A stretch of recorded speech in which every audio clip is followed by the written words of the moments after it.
এর উপর ভিত্তি করে রেফারেন্ডাম হয়েছে। সেই রেফারেন্ডামে বাংলাদেশের 70% মানুষ হার পক্ষে রায় দিয়েছে, ভোট দিয়েছে। তাহলে হ্যাঁ জয়যুক্ত হয়েছে। আরেকটা ভোট হয়েছে জাতীয় সংসদ গঠন। জাতীয় সংসদ গঠনের জন্য ভোট আর সংবিধান সংস্কার পরিষদ গঠনের ভোট। জুলাই সনদের আদেশের ভোটটা মানে হলো সংবিধান সংস্কার পরিষদ গঠনের ভোট। এই দুইটা ভোট একই দিনে হয়েছে, একই দিনে ভোটের রেজাল্ট হয়েছে, গেজেট নোটিফিকেশন হয়েছে। তাহলে এই জুলাই সনদ জনগণের রায়ে, জনগণের ভোটে পাশ হওয়ার পর সরকারের দায়িত্ব হচ্ছে এটার বাস্তবায়ন করা। আর জাতীয় সংসদ যেভাবে গঠিত হয়, জুলাই সনদেই বলা আছে অনুরূপভাবে এই সংবিধান সংস্কার পরিষদ গঠিত হবে। এখানে দেখেন জুলাই সনদের আপনি 6 থেকে 11-12 পর্যন্ত বিস্তারিত বর্ণনাগুলো আছে। বিশেষ করে এটা আর্টিকেল আপনি 10-এ দেখেন কি বলা আছে। কনস্টিটিউশনে 72-তে যেটা বলা আছে ঠিক আছে, যে আমাদের সংসদ নির্বাচনের পরে সংসদ অধিবেশন কিভাবে ডাকবে, সেখানে স্পষ্ট করা হয়েছে সংসদ নেতা প্রধানমন্ত্রী তিনি প্রেসিডেন্টকে লিখিতভাবে সংসদের অধিবেশন ডাকার জন্য পরামর্শ দিবেন। প্রধানমন্ত্রীর পরামর্শ অনুযায়ী রাষ্ট্রপতি অধিবেশন ডাকবেন। এখন প্রশ্ন হচ্ছে, ভোট হয়েছে দুটো এবং স্বাভাবিক প্রক্রিয়ায় দুটো অধিবেশনেই ডাকা হবে, কিন্তু আমরা লক্ষ্য করলাম একটি অধিবেশন ডাকা হয়েছে জাতীয় সংসদের।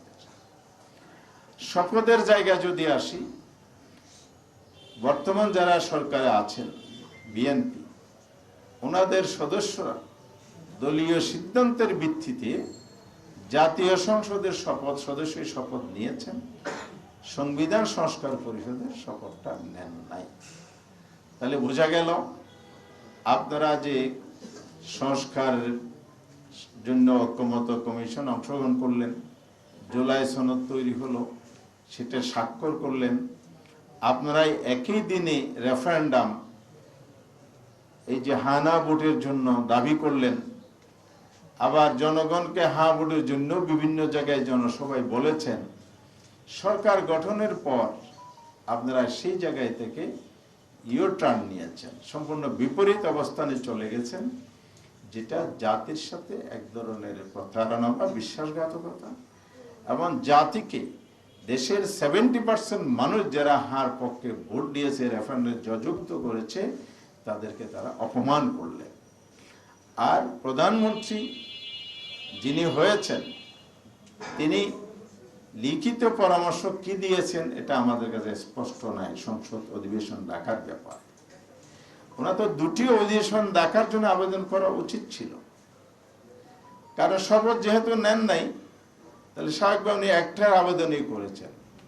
তাহলে জুলাই সনদ বাস্তবায়নে সরকারের যে অনীহা, অসদিচ্ছা প্রতীয়মান হয়েছে, শুধু তা নয়, আগামীকাল 15 তারিখ সংসদের অধিবেশন হবে, 12 তারিখ শুরু হয়ে দ্বিতীয় দিবস, কিন্তু আজ পর্যন্ত সংবিধান সংস্কার পরিষদের কোনো অধিবেশন ডাকা হয়নি।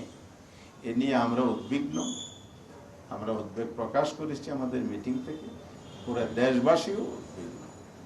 সেই জায়গা থেকে আমরা স্পষ্ট করে বলতে চাই, আগামীকাল 30 দিন শেষ হবে পঞ্জিকা দিবস অনুযায়ী, ক্যালেন্ডার ডে অনুযায়ী।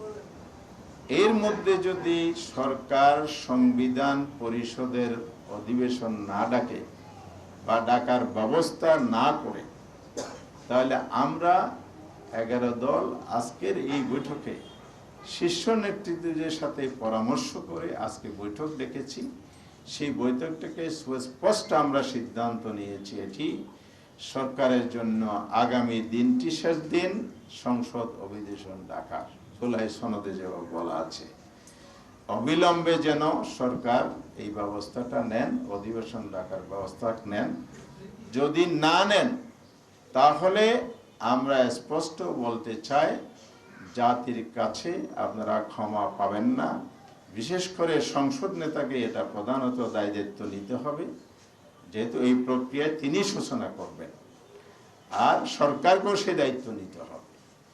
জনগণ সরকারের এই অবহেলা, অবজ্ঞা, জনমতকে উপেক্ষা করে চলা, জনগণকে অপমানিততার দায় যেমন নিতে হবে, আমরা দায়িত্বশীল বিরোধী দল হিসাবে এবারে আমাদের সংসদ সদস্যগণ অবশ্যই সংসদে ভূমিকা রাখবেন।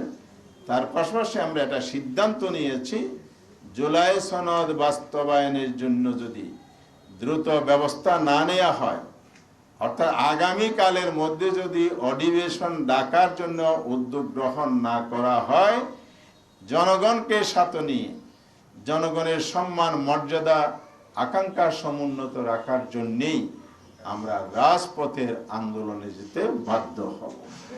এবং খুব সহসাই শীর্ষ নেতৃবৃন্দের বৈঠক দেখে আমরা সেই আন্দোলনের কর্মসূচি ঘোষণা করব এবং জনগণকে সম্পৃক্ত করে জনগণের দাবি, জনগণের ভোটাধিকার যে বাস্তবায়ন করতে হবে, সেই দাবিতে আমরা ঐক্যবদ্ধভাবে রাজপথে নামব ইনশাআল্লাহ।